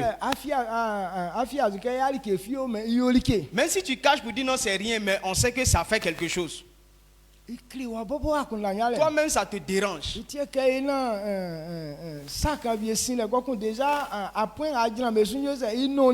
Et c'est pourquoi quelque chose qui arrive net, tu commences à donner des prétextes. Ce n'est pas l'erreur qui s'est passée aujourd'hui là. Mais ce que tu as pensé là, c'est ça maintenant qui t'affecte.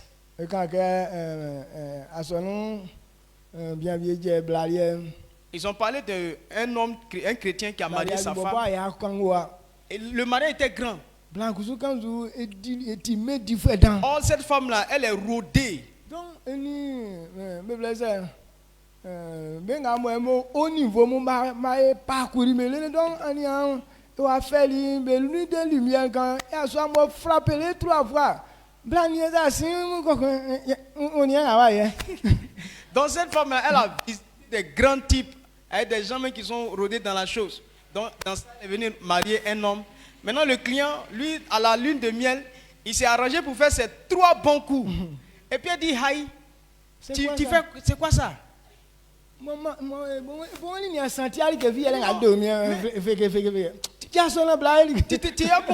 Tu transpires comme ça. Oh, je n'ai rien encore senti. Pour te lever, tu as fait bon travail.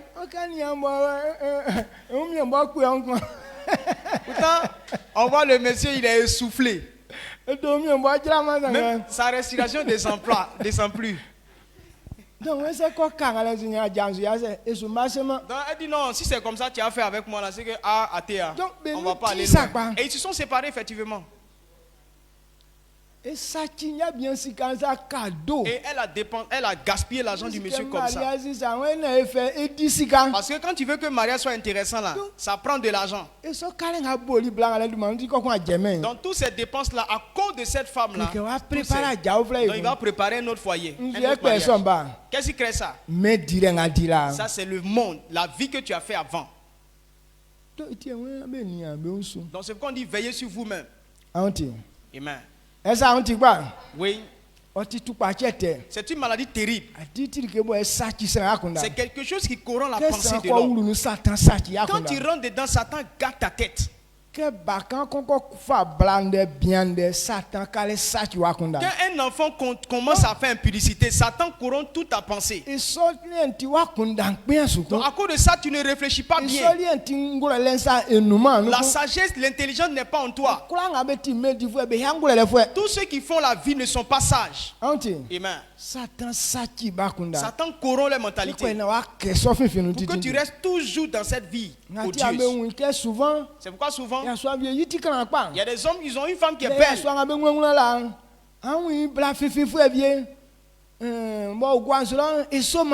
Mais tu vas voir que non, il y a une femme bête qui est au dehors là-bas, c'est sa femme encore. Donc, quand tu vois la femme qui est chez lui là, peut pas être comparée à celle qui est en train de courir après elle dehors là. En fait, c'est quelqu'un que Satan a abîmé sa mentalité. Et lui s'est dit non, on n'a qu'à coucher ensemble, alors c'est ça. Donc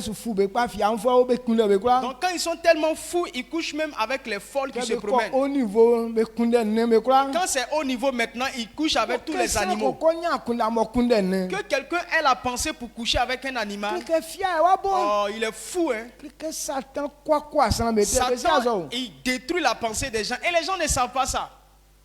Amen. Amen. Quand tu n'as pas encore vu, ou bien quand tu n'as pas encore fait, tu dis mais est-ce que c'est possible? Les gens font ça. Amen.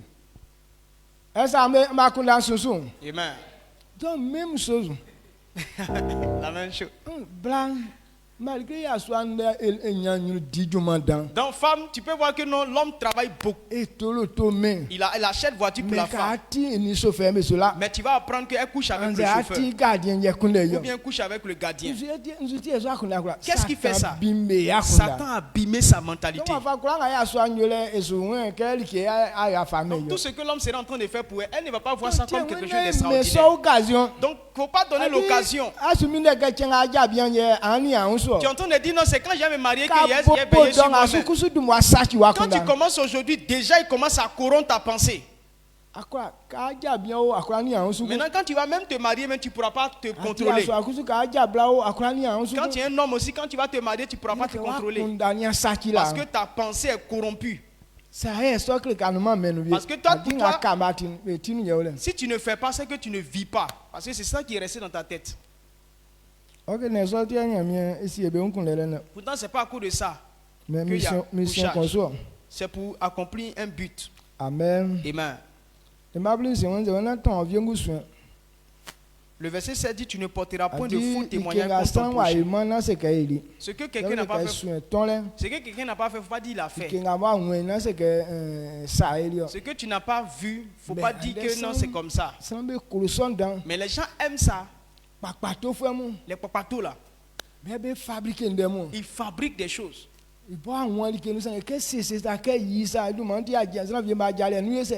Lui-même n'a pas vu, mais quand il fabrique les choses, quand il place comme ça, il sépare les foyers avec ça. Donc,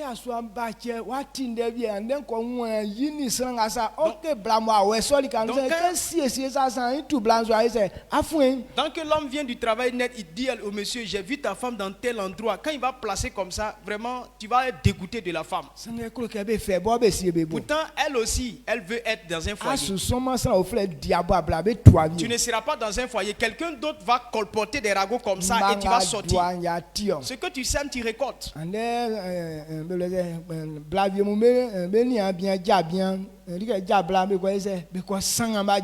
aujourd'hui, il y a des sœurs qui détruisent le foyer de leurs frères.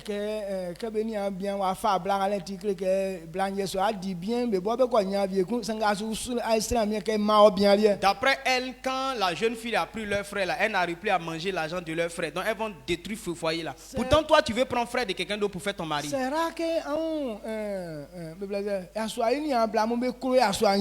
c'est rare que non, les sœurs du mari aiment la femme du monsieur. C'est une abomination. La dernière fois, il y a des gens qui ont parlé de leur situation et j'ai dit, mais quand Satan vous a dit c'est mauvais. Il y a une soeur qui couche avec son grand frère. Maintenant, son grand frère lui veut se marier. Et la personne dit, non, je ne suis pas content. Maintenant, quand tu vas te marier là, bon, nous deux là, on va faire comment? Donc, demain, quand vous allez faire mariage, donc soit ils ont prévu le mariage pour faire peut-être demain. Elle dit bon, on fait notre coup de revoir. Donc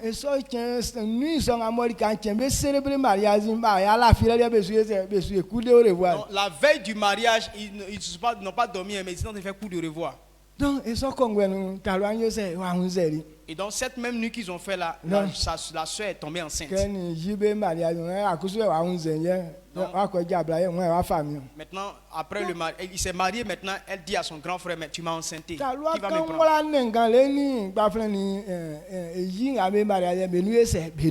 Donc cette jeune soeur a commencé à mettre le feu jusqu'à ce que son grand frère se sépare d'avec sa femme. Pourtant, il ne peut pas la marier. Quand vous regardez ça, c'est de la sorcellerie. C'est pourquoi Dieu nous demande de veiller sur nous, mais de ne pas nous livrer à ça. Satan est prêt. Amen. Amen. Aimez la femme de votre frère.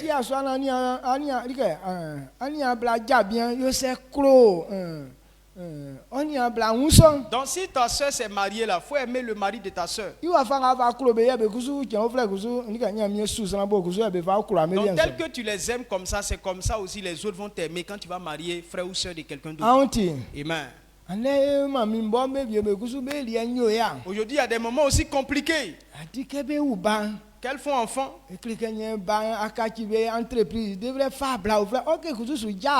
Donc l'enfant est devenu leur entreprise, il ne doit pas prendre une autre femme. Pourquoi l'enfant ne va pas te marier? Que l'enfant va prendre là, c'est la mère qui va les chasser. Donc, elle n'a jamais apprécié le service des belles. Quand tu es comme ça là, tu es pire que le diable. Tu es la maman du diable. Amen. Donc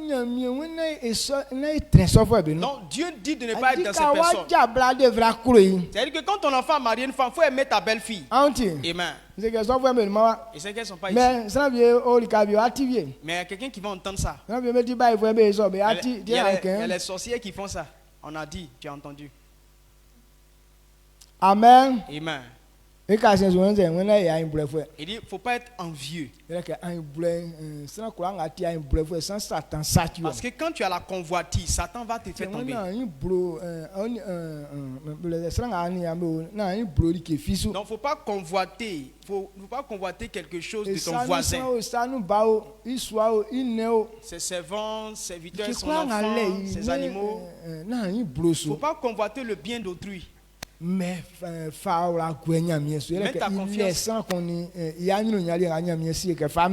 ta confiance en Dieu à chaque sa bénédiction.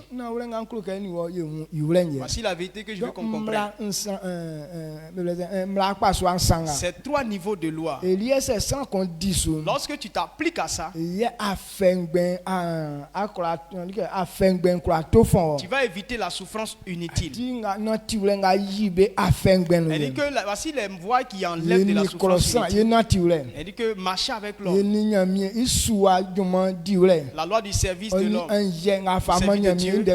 Et puis la loi de la crainte de l'Éternel. Si tu as réussi ces 3 lois,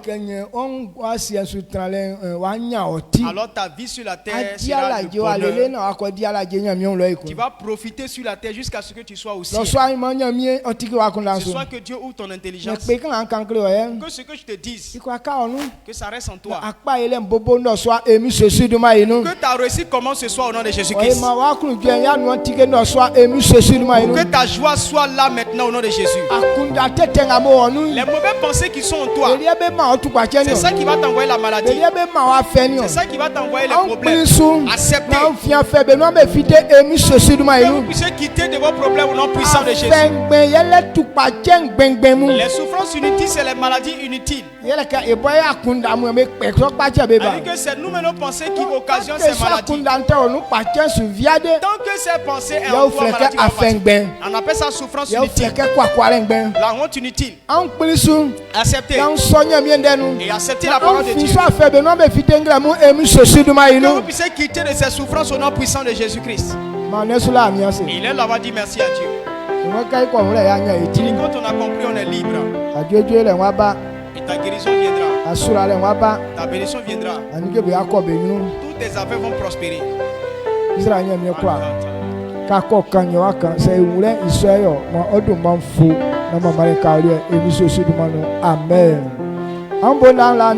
Acclame pour dire merci à Dieu. Le Père David est de pour un mais mien sans qu'il pas. Le Père David Oyedepo dit qu'on ne force pas quelqu'un à réussir. On lui montre le chemin de la réussite. Je t'ai montré. Tu as pris, tu vas réussir. Tu n'as pas pris, c'est ton engagement.